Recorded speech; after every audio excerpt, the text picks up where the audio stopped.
Well, as president, I would do probably what I would have been doing for the period of time that I was president. I would be very, very tough on the borders, and I would be not allowing certain people to come into this country without absolute perfect documentation. Republican frontrunner Donald Trump via telephone earlier today on the Today Show from NBC News, again talking about immigration restrictions, a course of action that has served the GOP frontrunner quite well. Let's continue with our coverage of America Votes 2016. J.D. Hayworth here. I'm the host of Newsmax Prime that you usually see this time of night. We're awaiting results from the state I used to represent in the U.S. Congress, Arizona, and also the Beehive state of Utah that is conducting a caucus tonight. And while we're waiting for those results that should be here in about an hour, let's welcome back the former Lieutenant Governor of New York State, Betsy McCaughey, Skyping in from Connecticut tonight. You know, Betsy, Donald Trump was a clear, almost a clarion voice on immigration, and that issue continues to define the race, especially in light of what happened today in Brussels.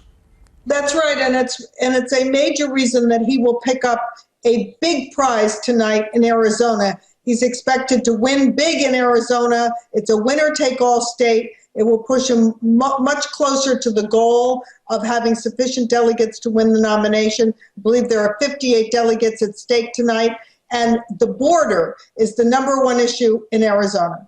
And don't I know it?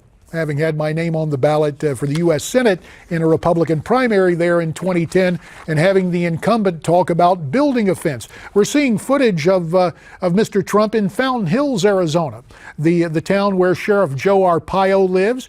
He enjoys the support of Sheriff Joe and also of former Arizona Governor Jan Brewer. As we see this shot again, and the tall man there is another JD from Arizona, the state treasurer there, Jeff DeWitt.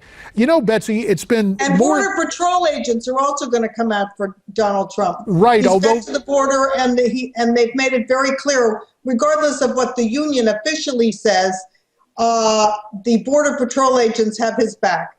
And because of that, and it is interesting, I'm familiar with that local, the Union for the Border Patrol in Tucson, and their reticence to formally endorse, but they made very clear in some releases that they believe Donald Trump has their back.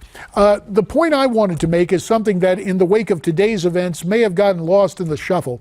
And it's what happened this weekend en route to Fountain Hills, Arizona, where I won't call them protesters, I'll call them agitators, decided to block the roadways and try to prevent rally goers from seeing Mr. Trump there with Sheriff Joe and former Governor Brewer.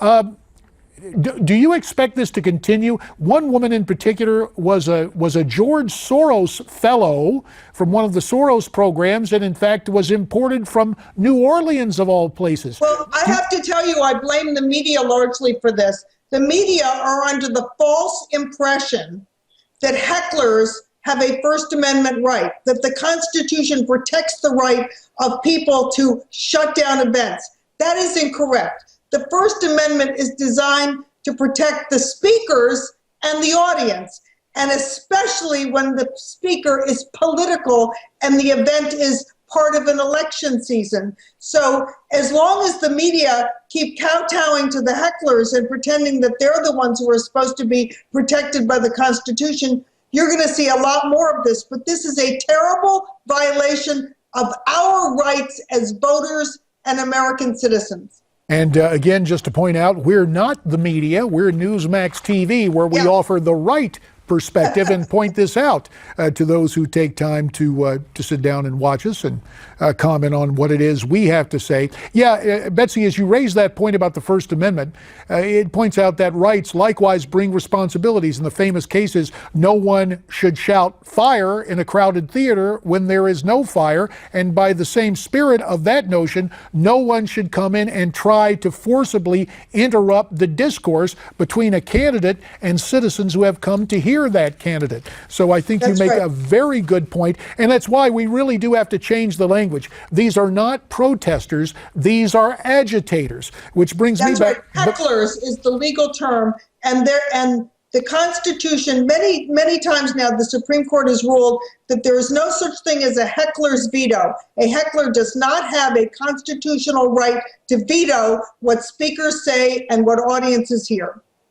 And we don't mind true protest, but as you say, heckling and efforts made to disrupt events are another matter entirely. Betsy McCaughey, we thank you for your insights and analysis via Skype from Connecticut, and we always appreciate what it is you have to say here on Newsmax TV. Thanks so much.